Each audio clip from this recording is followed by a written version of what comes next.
बहुत पुरानी बात है, जब सफर के लिए वफादार जानवर इंसान का सहारा हुआ करते थे। मुल्ला नसरुद्दीन के पास भी एक गधा था जो पूरे शहर में अपनी सस्ती और होशियारी की वजह से मशहूर था। लोग कहते थे कि ये गधा नहीं बल्कि मुल्ला का आधा दिमाग है। मुल्ला जहां भी जाते अपने गधे पर सवार होकर जाते और रास्ते भर उससे बातें करते रहते। वह उसे कभी धक्का या मारते नहीं थे, बल्कि उसे एक पुराना दोस्त समझते थे। एक ठंडी और खामोश रात जब पूरा शहर गहरी नींद सो रहा था, मुल्ला नसरुद्दीन के घर के बाहर एक साया नजर आया। यह साया किसी आम चोर का नहीं था, बल्कि शहर के सबसे अक्लमंद चोर का था, जिसका नाम चमन था। चमन को अपनी चोरी पर इतना फख्र था कि वह हमेशा कहता, मैं अगर चोरी करूं तो कोई मुझे पकड़ नहीं सकता, क्योंकि मैं दिमाग से काम लेता हूं। चमन की नजर काफी दिनों से मुल्ला के गड्ढे पर थी। उसका ख्याल था कि अगर वह मुल्ला जैसे अक्लमंद शख्स का गड्ढा चुरा ले तो पूरे चोरों की बस्ती में उसका रौब जम जाएगा। चमन ने बड़ी खामोशी से मुल्ला के घर के पीछे वाली दीवार फांदी। उसने देखा कि गधा बाहर सहन में बंधा हुआ था और बड़े सुकून से सो रहा था। चोर ने निहायत महारत से गधे की रस्सी खोली और उसे आहिस्ता से इशारा किया, मगर गधा भी मुल्ला का था। वह इतनी आसानी से हिलने वाला नहीं था। चमन ने अपनी जेब से एक रसीला और मीठा गाजर निकाला। गाजर की खुशबू सूंघकर गधे ने अपनी आंखें खोली और लालच में चोर के पीछे चलने लगा। चमन गधे को लेकर शहर की तंग गलियों से गुजरता हुआ अपने ठिकाने की तरफ निकल गया। उसे लगा कि उसने दुनिया की सबसे बड़ी फतह हासिल कर ली है। अगली सुबह जब सूरज की पहली किरण मुल्ला के आंगन में पड़ी तो मुल्ला नसरुद्दीन अपनी आदत के मुताबिक गधे को दाना डालने बाहर आए, मगर वहां खामोशी के सिवा कुछ न था। खाली खूंटा और जमीन पर पड़े हुए गधे के पैरों के निशान चिल्ला चिल्ला कर कह रहे थे कि मुल्ला, तेरा वफादार साथी चोरी हो चुका है। मुल्ला ने न तो शोर मचाया और न ही रोना धोना शुरू किया। उन्होंने थोड़ी देर अपनी दाढ़ी पर हाथ फिरा और गहरी सोच में डूब गए। उन्होंने गौर से जमीन का मुआयना किया और फिर एक लंबी सांस लेकर मुस्कुराए। उनके चेहरे पर परेशानी के बजाय एक अजीब सी शरारत थी, जैसे उन्होंने चोर को पकड़ने का मंसूबा दिमाग में तैयार कर लिया हो। वे जानते थे कि चोर अक्लमंद है, इसलिए उसे पकड़ने के लिए आम तरकीब नहीं बल्कि कुछ अनोखा करना होगा। उन्होंने अपने घर का दरवाजा खुला छोड़ा और शहर के सबसे बड़े चौराहे पर जाकर खड़े हो गए। लोग वहां जमा होने लगे और हर कोई पूछ रहा था, मुल्ला क्या हुआ, आप इतने पुरसुकून क्यों हैं? हमने सुना है कि आपका गधा चोरी हो गया है।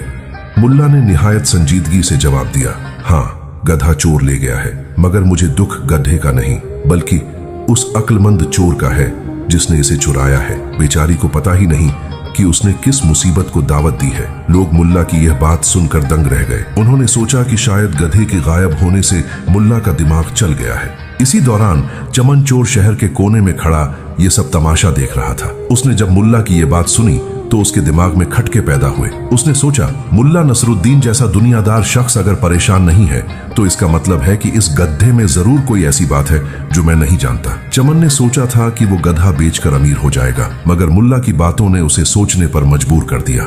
मुल्ला ने अगला कदम यह उठाया कि उन्होंने पूरे शहर में मुनादी करवा दी कि भाइयों, जिसने भी मेरा गधा चुराया है वो उसे फौरन वापस कर दे। अगर उसने ऐसा न किया तो मैं वही करूंगा जो मेरे बाप ने उस वक्त किया था जब उनका गधा चोरी हुआ था। ये ऐलान सुनते ही शहर में खौफ की लहर दौड़ गई। लोग एक दूसरे से पूछने लगे कि मुल्ला के बाप ने ऐसा क्या किया था। क्या उन्होंने चोर को कोई भयानक सजा दी थी या फिर उन्होंने पूरे शहर पर कोई आफत बर्पा कर दी थी।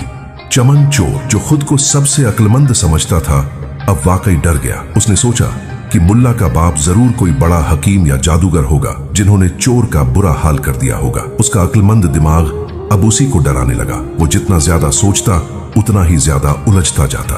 वो बार बार अपने ठिकाने पर जाता और उस गधे को देखता जो बड़े सुकून से खड़ा चारा चर रहा था। गधे की खामोशी अब चमन को एक गहरा राज लगने लगी थी। शाम होते होते चमन की हिम्मत जवाब दे गई।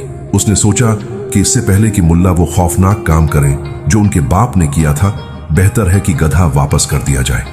मगर वो ये काम आम तरीके से नहीं करना चाहता था, क्योंकि उसे पकड़े जाने का डर था। उसने एक नई तरकीब सोची कि वो रात के अंधेरे में गधा मुल्ला के घर के बाहर बांध आएगा और ऐसे गायब हो जाएगा कि किसी को कानों कान खबर न होगी। मुल्ला नसरुद्दीन अपने घर के सहन में बैठे हुक्का पी रहे थे और मुस्कुराते हुए गली की तरफ देख रहे थे। वो जानते थे कि अक्लमंद चोर को कैसे काबू करना है। उन्होंने सिर्फ एक जुमले से चोर की नींदें हराम कर दी थीं।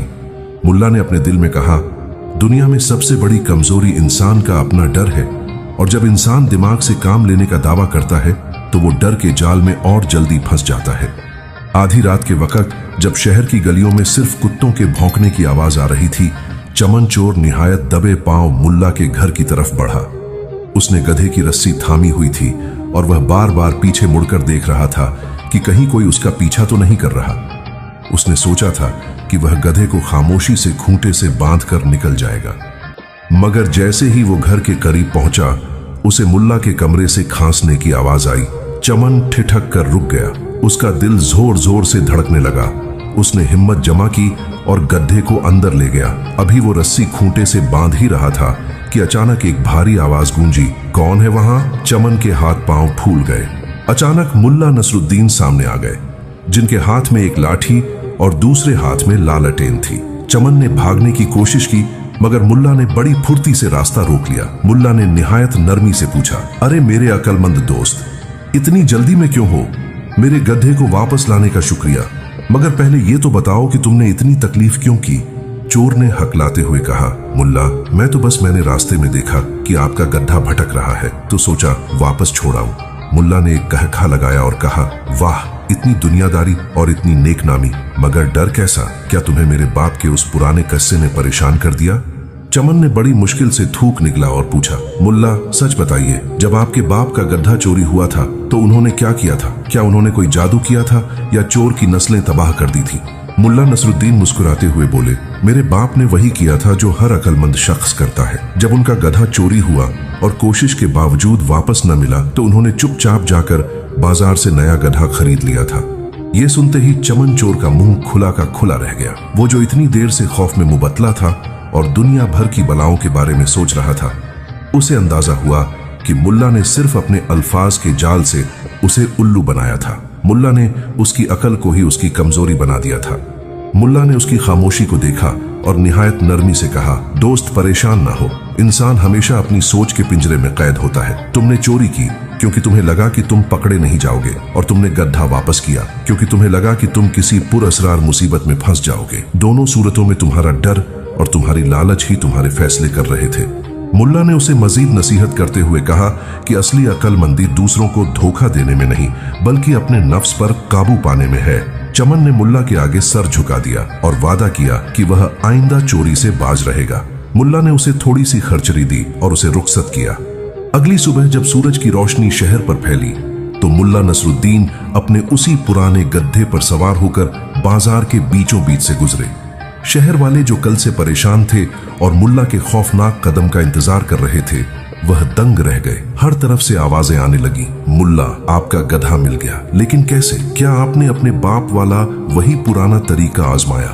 मुल्ला ने बाजार के चौराहे पर अपना गधा रोका और लोगों के हुजूम को देखकर मुस्कुराकर कहा, भाइयों, इंसाफ हो चुका है। मैंने वही किया जो मेरे बाप ने किया था और उसका नतीजा वैसा ही निकला जैसा निकलना चाहिए था। लोगों की तजस्सुस अब हद से बढ़ चुकी थी। एक शख्स ने चीख कर पूछा, मुल्ला, खुदा के लिए बताइए तो सही कि आपके बाप ने किया क्या था? क्या उन्होंने चोर पर कोई जादू कर दिया था? मुल्ला ने कहकहा लगाया और ऊंची आवाज में बोले, मेरे बाप निहायत ही कनाअत पसंद और सब्र करने वाले इंसान थे। जब उनका गड्ढा चोरी हुआ और हर तरह की कोशिश के बाद भी न मिला तो उन्होंने नया गड्ढा खरीद लिया ताकि उनका काम न रुके। मैंने भी बस यही इरादा किया था कि अगर चोर गड्ढा वापस नहीं लाता तो मैं आज बाजार जाकर नया गधा ले आता, मगर चोर इतना अक्लमंद निकला कि उसने मेरे इस सब्र से डरकर गधा खुद ही वापस कर दिया। पूरा बाजार ठाकों से गूंज उठा।